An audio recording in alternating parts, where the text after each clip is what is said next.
Do you know that 1 in 3 women worldwide has experienced either physical or sexual violence in their lifetime? Today, we will uncover the statistics of this topic.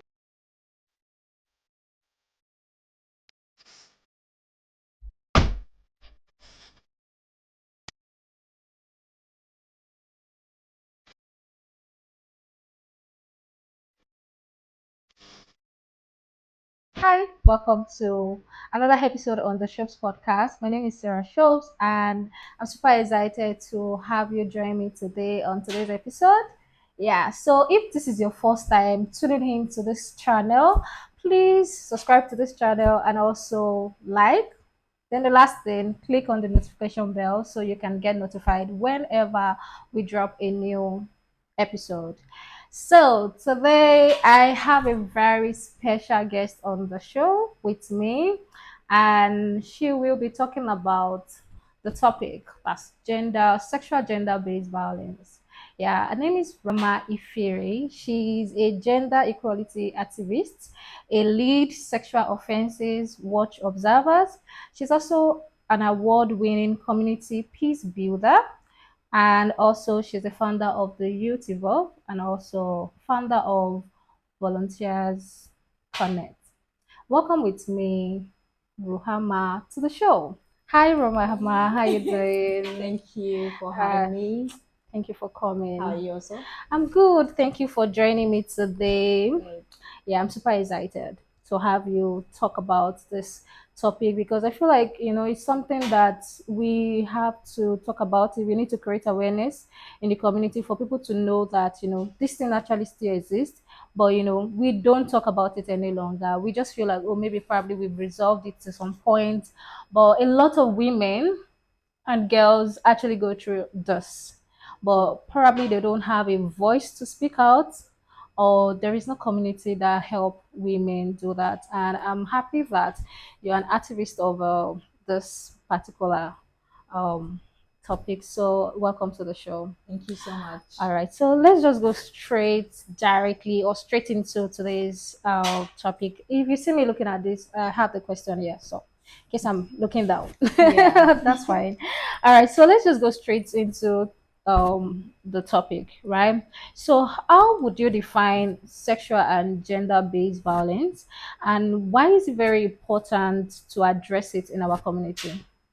Yes, thank you so much for that You're very welcome. important question. I feel so honored to be on your podcast show Oh, today. I'm blushing. And of course, talking about a subject matter that I'm very passionate about, which is Yeah. sexual gender-based violence. Mm. Just like the name sexual gender-based violence, it is a violence that is done against another because of their gender, Okay. and is also sexually done in the sense that it can happen in many forms, from rape to sexual harassment Yeah. to stealthing.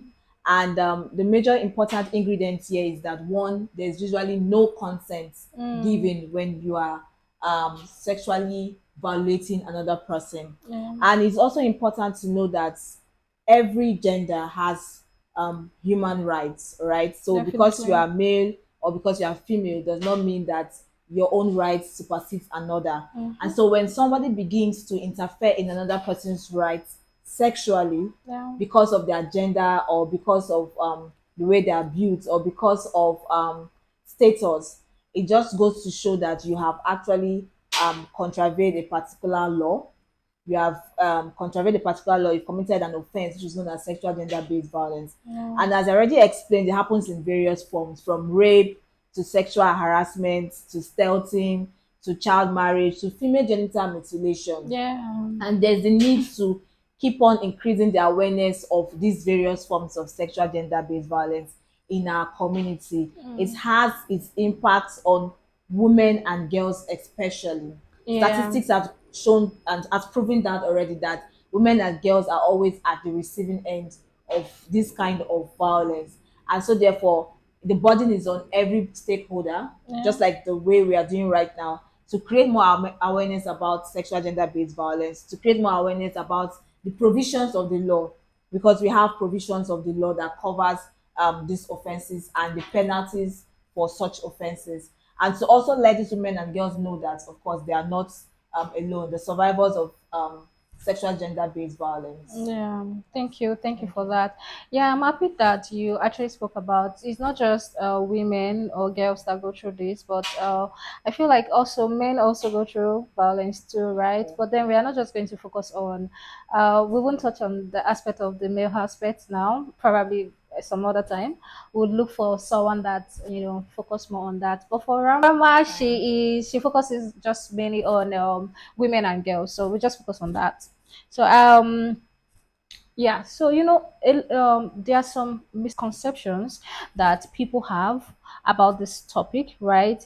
So but then I think we need to debunk this misconception that people have about sexual gender-based violence. So what are the misconceptions that are in about this gender-based violence? Yes, those misconceptions Yeah. actually does exist, and I would say they exist in the minds of people, Mm, and most times they're usually fueled by societal norms, cultural factors, yeah. and one of them that easily comes to my mind is victim blaming. So, for Mm, instance, a woman says, "Oh, I've been raped," or I was raped and being sexually harassed or stalked and all of that. You hear people say, "So why are you dressed this way? So mm, why were you in that place?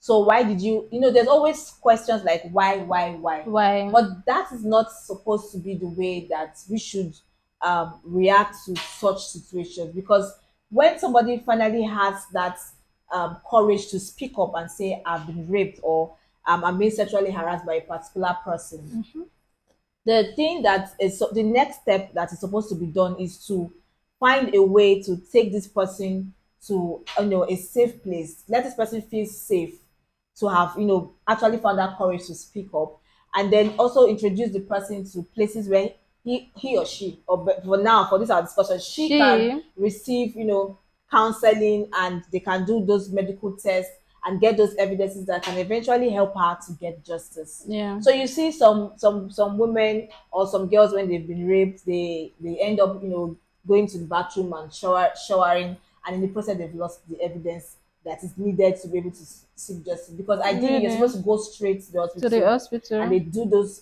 medical tests and get that Mm, evidence that you can use against the perpetrator. okay. But then it's not going to be like your word against the other person. So essentially, what I'm trying to point out here is that victim blaming should be stopped, should be prohibited. When Yeah, somebody says, "I've been raped," what this person is asking for at that point in time is support. yeah, Support is what the survivors, we don't call them victims, the survivors of sexual gender-based violence are asking for. Then another myth that is very important to note here is that some people believe that this kind of violence occurs only for people that are poor. mm, So it happens only in underserved communities yeah, and marginalized communities. Even though it's true that it happens there, but the truth is it can happen anywhere, anyway. regardless of your status, whether you're rich, you're independent, you're wealthy, you're poor. It happens everywhere. And that's primarily because from the very beginning I stated that some people, the perpetrators, do not understand that these women and girls have fundamental human rights. They have rights to Mm, their body, rights to dignity, and these rights are not supposed to be interfered in by anybody because of the fact that they are poor or they are rich or mm, they are in a particular space or at a particular place at a particular particular time. time. So these are some of the myths that we need to debunk, so that when we hear issues of this, what we should think of is how to protect this person and how to make sure that their rights are being promoted, and eventually they get justice and they're able to heal from such occurrence. You're right. Reminded me of something. Yeah. Recently, I think early this year or late last year, I can't remember, but in my community, there was a day, it was on Sunday, we were trying to prepare to go to church, and then we just heard, noise in the environment. It's very, like, the house is very close to our house. And then we saw some group of women that came knocking at a particular man's door, and they were shouting, "Come outside, come outside." There's a young teenager. with them, a girl, and then I just saw that those women, they were shouting, "Come outside, come outside!" I'm like, "What's going on? What's going on in this environment?" At the end of the day, when we aired, I actually went outside to hear what's the problem, because man, it's not like I like amebo, but then it's still part of it. And then at the end of the day, I heard that the lady came to give that man something. A mother, I think the man requested that a mother should send her. All those things that, oh, you need something, then you actually request that, oh, maybe you should send your girl to bring it. There's no problem, you people, because they're like, more or less like a family friend or something. Then that young girl came to give that man something. At the end of the day, the man actually molested her, and then she went back home to tell her mom that this was what happened, that she was crying for help. She explained how the man did so many things on her, tried to rape her, but she was able to escape. So our mother came with some group of women. They didn't come with men at all. They came to maybe get justice for the lady, for the girl, and then they came with cane. Maybe in their mind, they want to actually flog that man before taking him to police station. So, and then I don't know, some elderly people that came, some community people that came to actually know what to resolve the issue, and they were like, "Oh, how come what was she looking for? How come nobody knew about it? How come, different question?" I'm like, for this girl to come outside and be so bold to say this is it, this is what happened, and then at the end of the day, you guys are trying to shun her. I'm sure that if she experienced that kind of thing again, she's not going to come out to say it. She will just, just keep it within herself. But the point is, I was hoping, because that man, they did not later do anything to him, which is painful. And I know in that girl's head, she'll be thinking, what's the essence of me saying it out? Because aside from that, some people in the community too, I mean in our area, will probably see her walk around, they're like, oh, she lied. That stigma is there. Oh, she lied, Yes. that they raped her. Yes. But look at the way she's dressed. Of course, for every young lady out there, they have the right to dress anyhow they want. They, of course, there's this modesty and everything that should be involved. But of course, if they choose to dress naked, that shouldn't serve as a right for any man to molest them or think of that kind of thing. Yeah, so long as there's no consent. Consent is that word, That's that the ingredient there. point. So long Yeah. as it's missing, there's no excuse, no justifiable reason whatsoever to Mm-hmm. sexually harass, rape anybody, or That's a commit any sexual offense. What? question. What are the practical steps an individual and also the community can take to genuinely support the survivors? Yes. So, with the scenario that you already Yeah. created, I think it's important that everybody is enlightened about how to combat this sexual gender-based violence. Mm-hmm. So most times, when such incidents occurs, it's not just about gathering a group of people and going to beat somebody, because Mm. that doesn't really Yeah, make any difference. that's true. And it's also important to note here that if everybody keeps quiet, such things continue to happen. Mm-hmm. So even if it happens to, let's say, this particular woman, it's going to happen to another person tomorrow. So it's important that everybody understands that they all have a role to play. In the Youth Evolve, my organization, one thing we always try to emphasize here is that people need to be aware of places where they can get justice. So when such incident occurs, you go to the police station Okay. to make your complaints about such issues, and the police will take it up from there. Another place to go to is the Sexual Referral Health Center, and that is one place that many people are not aware of. Okay. So, for instance, in Lagos State, we have the Mirabel Health Center. Where is that? It's in Ikeja. Okay. We have Mirabel Health Center. We have the DSVA, Domestic Sexual Violence Agency. Okay. We have Cheche Yara Foundation for children that have been, abused and all of that, and several others that exist here in Lagos. So if you are aware of these sexual referral health centers and you're able to refer these people to those places most times are like one-stop center, in the sense that, one, they provide pro bono services for you. So you're in Okay. need of legal services so that you can charge your perpetrator to court. Some people will say they Okay. don't have money, they can take care of Of that. that. They give counseling, which is also free of charge, Okay. because of course, anybody that goes through such sexual gender-based violence is going to be traumatized, Yeah. right? And then, of course, most importantly, the medical services that are important to gathering those evidence. Mm-hmm. So I'm always very particular about those evidences, because the truth is, in the courts, it's what you present to the judge that he will act upon. Yeah. So basically, what this means is that if there's no evidence and you just have words of mouth or hearsay evidences, it's not enough to prove that such has really occurred, such was really such an incident happened against that person. But imagine where there's medical evidence, medical tests that have been taken, and it shows that indeed this person this person actually forcefully raped this person without her consent. They can now be able to make sure that the provisions of the law that says, okay, this is the penalties for such offense takes Yeah. place against that person. Mm. Even such things like attempted rape, you didn't succeed in raping that person, it's also Yeah. an offense. And the law says that there's also punishment for that. Sexual harassment and the rest, harassing a minor, having sexual intercourse with a minor is also an issue. And most recently, one of the issues that people are beginning to talk about is also marital rape. Some people Yeah. get raped in marriage, but then our laws are silent on that aspect, No, because maybe because they're married already and because your husband have right over your body. exactly.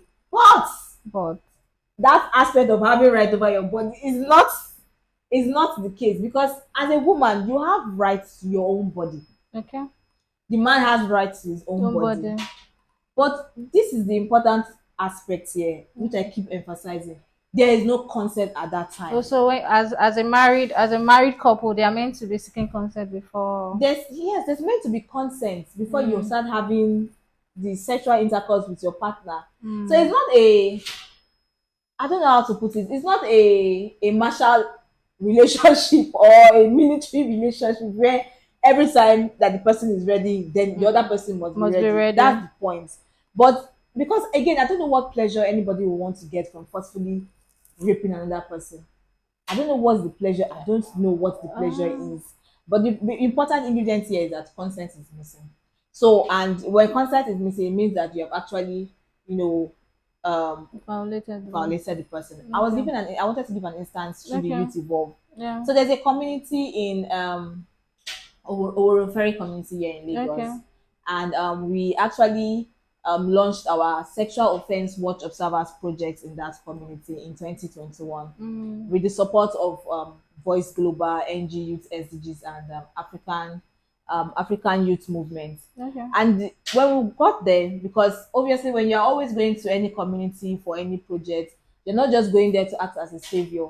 You have ideas, but your ideas may not be what they want or what they need at that Neither. time. So we had some consultations with their representatives, chairman, secretary, and the rest. And we found out that this has been recurring in the community. Indeed, they've been reporting to the police station. In fact, the extent I remember the secretary was, he said the police station is not tired of them. Mm. And that's because when they report and they apprehend the perpetrator, the family of the survivor, like the person that has been violated, will come and begin to beg Big. that they should, Oh, release that person, and fantastic. all of those kind of situations. So they feel like the police at that point were not feeling that this has now become a recurring. They will come and beg and they'll Big, be and then they will disturbing release us and them. all of this. These people are not serious about justice and all of that. So we introduced this aspect of making young girls and women as ambassadors of their communities, sexual offense watch observers, ambassadors, and we link them to a sexual referral health center, which is the Mirabel Health Center, Okay. by giving them the contacts and letting Mirabel also know that these are the contacts of these people that will serve as representatives for their community. Yeah. So when such things happens, they are reporting to Mirabel Health Centers, and those ones are taking it up from there without releasing the names of whosoever it is that have reported it, and making sure that justice is gotten. One, the person is apprehended. Two, the case is taken to court. Three, the evidence are gotten, right? And then of course follow up counseling, psychological counseling for the survivors of such violence. And when such things happen in that kind of community, it increases the awareness that okay, this is really an issue.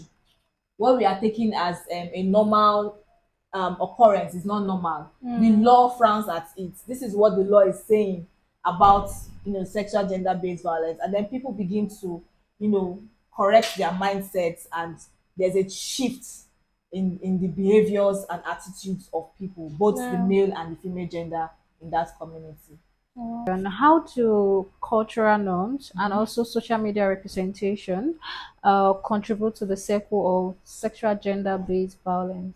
Yes, I think that's a very important question that you've Mm. asked, because if you check the statistics, the global statistics, you realize Yeah. that a lot of people are on social media these days, Yeah. like especially young people, from Facebook to Mm. Instagram to TikTok, what have you. Yeah. When you start any challenge, you see how it goes viral. So All right. most of these medias portray the female gender in a negative light. So basically, like, they objectify the female gender. So Mm-hmm. you see in some music videos, if the woman is not almost half naked, or dancing in a very seductive way, they're not able to sell their video, no markets for their videos. Or they are making a skit, and then they are not talking about something relating to the female gender, the same way objectifying her, they've not really done any skits. So both people believe that those kind of things are normal. I mean, if you are not able to speak to a woman in a certain way, you have not you're not able to approach her in a certain way, then you will not be able to be seen as someone that is serious, Mm. right? So I was about to give an example that cultural norms and media actually help to perpetrate sexual gender-based violence. So you hear some things like, "Oh, you are a female, you're supposed to be the one to wash clothes.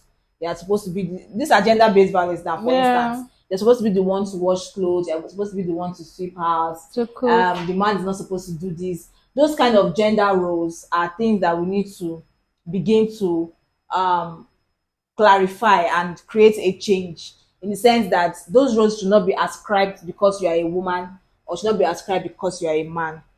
I'm going to give an example. There was an incident that occurred one time where I was sexually harassed, and I felt so uncomfortable. I had to even go to the hospital for checkup. Mm. And when I got to the hospital, I shared the incident with the doctor about the fact that this person almost raped me. I kind of escaped and all of those things, but I still felt unsafe. That just in case, let's just do a thorough test Yeah. on me. And the next thing this doctor said was, "It's because you are fine, a fine girl. What do you expect?" And I was like, I was so shocked. And at that moment, I didn't feel safe anymore. Yeah. I Waiting. had to leave. I left. I already paid. Those normal Normal consultations. consultation I fee. paid Yeah. already, but I left because at that moment I was not safe. I was like, if this person here that is supposed to sympathize with me, or be empathetic towards the kind of Yeah. situation I've been in, is saying that, "Oh, because I'm a fine girl, that's why such things is happening to me," then I don't think I'm that safe for that medical consultation, because who knows what else is going to do to me Mm-hmm. in this kind of place. So cultural norms, they exist they exist from, how I put it, from different tribes. Yeah. Another one I'll give an example is with regards to female genital mutilation, for Yeah. instance. So some culture believe that is a passage of rights for any young girl for her to even become a woman. Number Mm. one. Number two, they feel like they are making sure that you will not be promiscuous in the Yeah. future. But all of those things are just plain lies, because at Mm. the end, it ends up affecting that woman, that young girl, not just even mentally, but in the sense that, one, she may find it difficult to, put bring Yeah. It also affect birth. our reproductive Exactly. health. Safe birth, that's The childbirth. childbirth is not Mm. always easy for such a person that has undergone such, because those circumcision, just tearing and sewing, are really unnecessary. And Yeah. if you really do more research on the process by which they go through this female genital mutilation, you just Yeah. understand that these people should be arrested. That's the point. Like, they should just be arrested, because I really don't see why anybody will want to think that this is a safe way I to don't know. protect a girl They child still or do a it. woman child. I think it still exists till now. It exists, not you think, my dear. It Yeah. exists in Nigeria. And the fact that the equipment they are using it's not even safe because they're not sterilizing it. They keep on using, I don't know, but It exists in Nigeria. In fact, very recently, this particular year in Africa, Gambia to be precise, they repealed the law that prohibited it. So there was a law in, I think, around 2015 that prohibited female genital mutilation. yeah, So anybody that does that, they'll arrest the the rest person and all of person. those things. My dear, in 2014, they now came back and say no, we're not canceling that law. So it's not like Like the legal, norm. but people had to speak up against it. Thank God we have activists. I also lent my voice because I was amazed at why anybody would want to, repeal such a law when even in that their country, if you check the statistics, they've not even apprehended a lot of people. So they've not even fully implemented the law, Teddy. and now they're trying to now repeal the law. So it means that such things is going to be full blown in that country, and that is not supposed to be encouraged. It happens also here in Nigeria too. You hear such things like in Abuja, for instance. I can't remember that particular town, but I read in the news that when a girl is growing up, definitely your body is being Yeah. formed. So they use stone. They call it ironing. They use stone with wrapper. They will flatten her breast so that you Mm, know I think I saw so you something won't be like that. attractive. And most of these things sound very unreasonable, but they are occurring. They exist. My chest. And I'm telling you, when I read it too, I held myself. I was like, wow. And I think another thing we need to point out here is that women, mothers should also help to protect their children from such. Even Mm, though they might have gone through such, through it, they know yeah. they know the trauma, they know the damage and the effect that this had on them. So they shouldn't now keep on promoting such culture for their own children because they just feel like it's cultural norms. It's those norms that we need to stand against and keep on speaking up against those cultural norms. Even the social media, there should be laws that regulate those kind of contents that do not put the female in a very good light. There should be laws. I believe there are laws, but I don't know how they are implemented. But it Yeah. should help to regulate this kind of content that we see on the regular. I mean, everywhere on social media, what have you, if they've not objectified a woman, they're not able to sell their markets. Mm, So it needs to be looked into so that people can understand that, the female gender are actually human beings, yeah. and they should not be objectified, because when you begin to objectify them, then you are slowly eroding their human rights. You are slowly eroding their rights, to dignity, and rights to freedom from such violence. You're right. So, I want to talk about the aspect of mothers speaking up. I feel like some mothers don't have a voice. So, of course, they're going to allow some certain things, especially when they see that this is just the norm in their husband's home. So, they will just accept it. They might not have a voice. And that's why we have a lot of NGOs that stand in gap to speak up, help them out of the situation. But aside from that, even if there is a law against uh, this sexual gender-based violence, for I mean, in the aspect of social media, objectifying women, the the women, or let me say ladies, girls of these days now, when you go on TikTok, some of them, I sometimes I wonder if their parents actually check what they post online. If there is a law against it, but then there are some certain ladies out there that they choose to just expose their body online, just upload some certain videos that are not really good for the media. You cannot actually, the law cannot really affect them because it is them. This is a personal thing. They're coming out there to do it. It's not like, oh, there was a certain time that I think I watched one video, like it's a song, but in the video, it's more or less like, objectifying ladies. Ladies, I think they were half naked. Most of the songs these days, watch their videos. If there's no almost half naked woman, or doing just one funny thing or another, Yeah, I'm telling you, they just believe their market will not sell, which is not true. that's the truth. Which is not true, actually, because I know some good musicians that, and even content creators that bring out good content without objectifying the body of a woman. Definitely, definitely. You're right. So, how do you not think that what ways can social media tools help to combat this? situation. Positive content, positive Mm. portrayal of the female gender. That is one way by which we can combat it. How about creating content that help to create awareness of sexual gender-based violence Mm. and letting people know that every day 1 in 3 women goes through such form of violence, that there Mm-hmm. are different types of gender-based violence. This is how it occurs. This is how you can Yeah. help. These are the places you can reach out to. We have sexual referral health centers in Lagos or whatever state that you may be.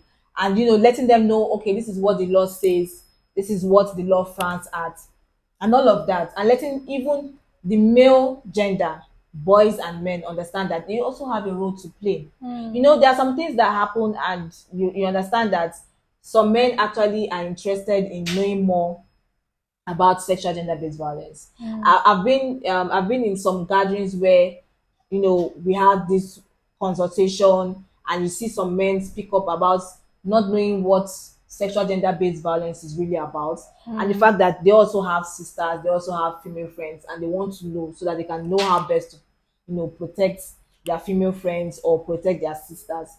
Some of them don't even understand that some of the things that they do, like bro code, when they know that their fellow guy is doing this kind of thing, Mm-hmm. is sexually harassing another person, rapes girls, but Yeah. because of the fact that they want to be seen as somebody that is secretive and knows how to keep secrets I of another, they that. call it bro code, and then they don't Mm. share. They don't understand that at that point they're even interfering. They can be seen as an accomplice to such an offense, and that Mm. eventually when they are caught, both of them can actually even go to jail, because you're Mm. actually supporting this person that is doing such Yeah. evil. But by the time they begin to understand that this thing is a crime, this thing is an offense, what we are doing is wrong, and they're able to speak to their fellow male genders, it can help to reduce sexual gender-based violence. Because eventually when this person knows that, my guy no will like this kind of thing, I will not do it, or I will not bring a girl to the house to come and start molesting her or harassing her, because my guy will not Not agree. supported.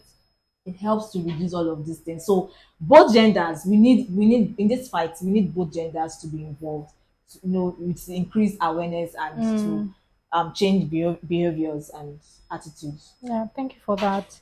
So thank you. You're I need to welcome. say the thank you again My because it's pleasure. just very deep. Sometimes when I reflect on these things, I just feel that we just need to create more awareness on this, and for people to know that they have the right to speak up, and Yes, of course they have different channels that would help them. they have the rights Yes, to they speak up. have the right. So, Yes. what are some of the warning signs of sexual gender based violence that people need to look out for? So, and also, how can we protect children? Yes. We have children that they can't speak up, and Mm. sometimes they don't even know. So, how best do parents even need to, aside from parents, I mean, parents, school, how can they also teach the students, children, to Yeah. know that if you experience this, you need to speak up, you need to talk to your parents, and what are the things that parents also need to do to help their children be able to Yes. speak up? These people that you've identified or you've highlighted are actually important stakeholders in protecting children. So in 2022, I was nominated as a peer educator by the Okay. UNFPA YPP and Mm. Lagos State government, and we had to go to schools, like Wow. public schools, to Okay. speak to the male child and also the female child. But in all of this sensitization and awareness advocacies, what we always tell the teachers, the guardians, the counselors is this: when a child comes to report to you that this is what I'm facing, either in the school or in the house or wheresoever it may be that it has happened, first of all, you need to believe them. Mm. That's one way to make sure that that child has that confidence that you are actually listening to them. So you listen to them and you believe that child. Yeah. Secondly, you help that child by taking the child to sexual referral health centers, speaking with their parents to let them know Mm. that this is what is going on at this particular time, and helping sure to making sure that justice is gotten for that child. Yeah. Some of the signs that you can see for children is when you notice some children are very I don't want to say talkative, but they're very outspoken. Yeah.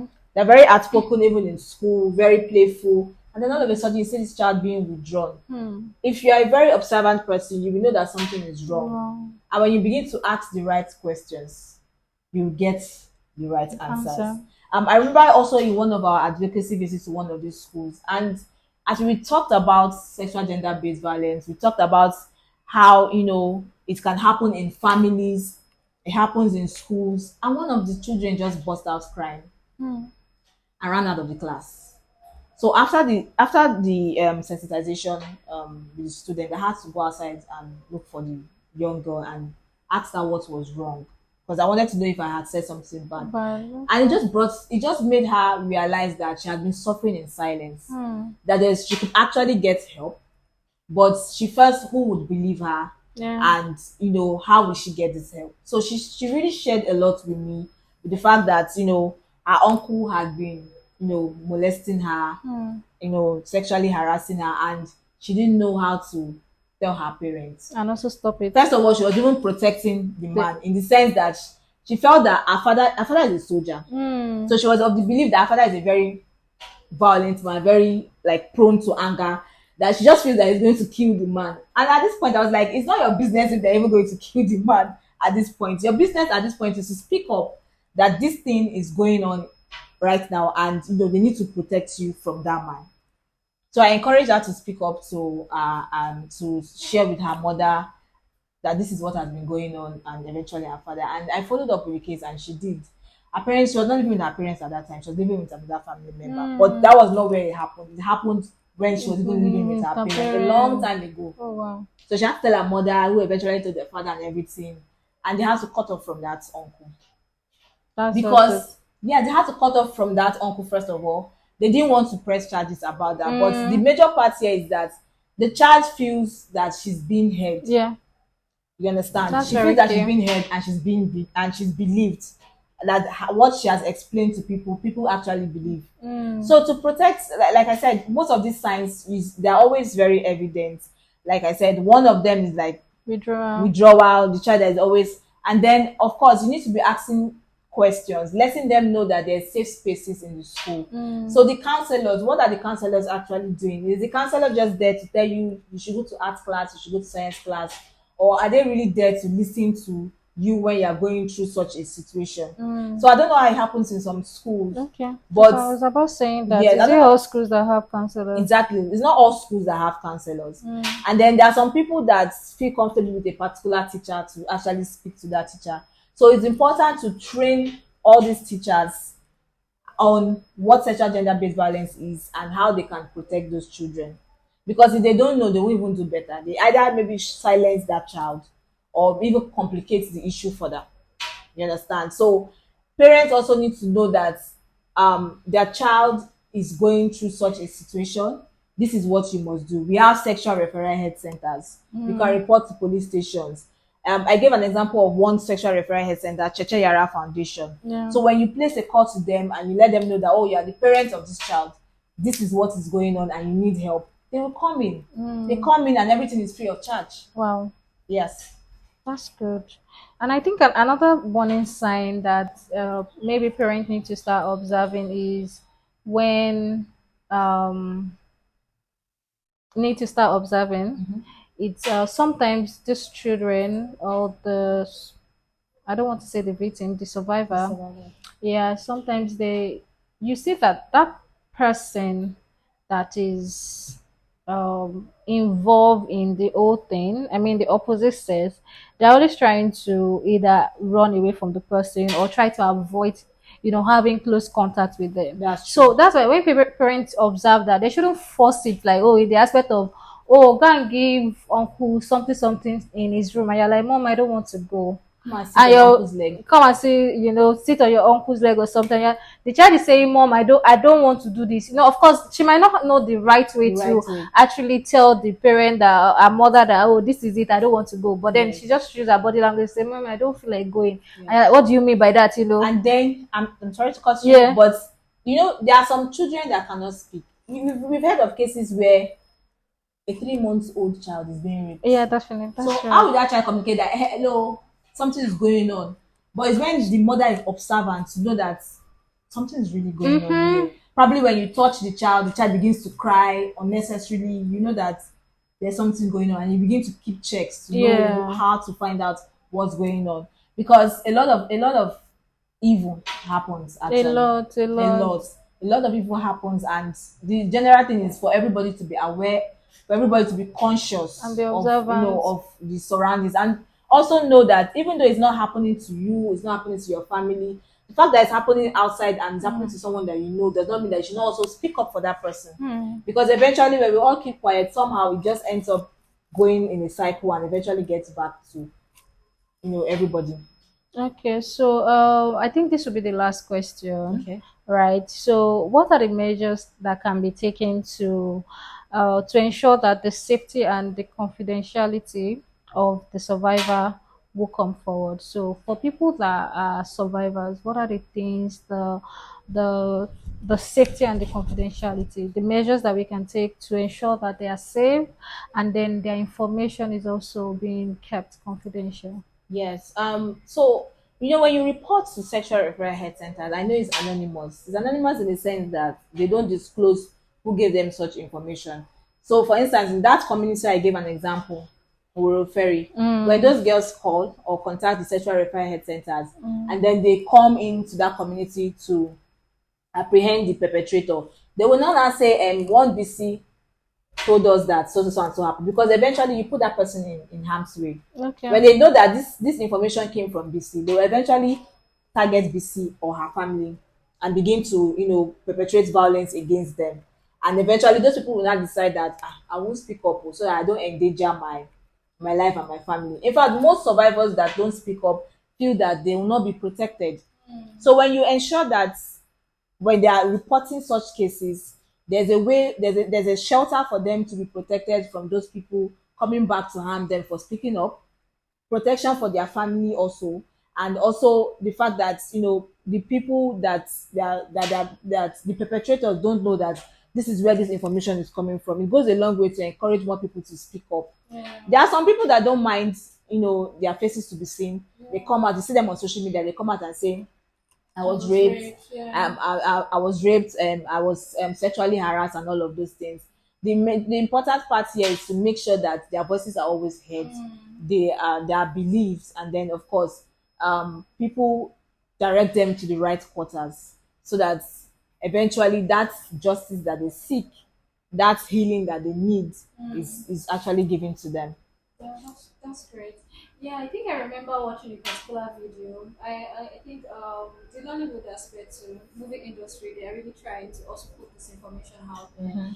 I've forgotten the title of that movie, but it's about speaking up and it's Yeah. about this sexual gender based violence. So I don't want to give the breakdown, but the lady was able to speak up and also help other victims, because a lot of people have actually gone through that, but they didn't have the voice or the boldness to speak up. But just one person standing up for others made others to come out and say this particular person actually raped them. This is what happened. Yeah. But it's such a good thing. I think lastly, I just want to just give us like let me say like a summary, like final words. Final words. And then Thank we you. would Yeah. go. So, my final words for everyone watching this is that you need to speak up against sexual gender based violence. Our silence is what will help to propagate sexual gender based violence. But when you see something, learn to speak up, learn to say something, learn to direct people to the appropriate quarters for them to get justice. And always know that you are not alone. If you're a survivor of sexual gender based violence, you are not alone. There are communities that exist to protect you and to promote your rights always. Thank you. So much for coming on the show. I I'm glad. really had a great time, just speaking to you. I did so. And yeah, such an Yeah. insightful conversation with you. I'm so grateful. Thank you for coming on the show. Lastly, we mentioned some organization and also some contacts to call whenever you have any survivors and you want to report to the right channel. I'm going to put the contacts and also the NGOs that are involved in this at the end of this video. So thank you so much for Us. And if you found today's discussion enlightening, please subscribe to this channel. Please let me beg them.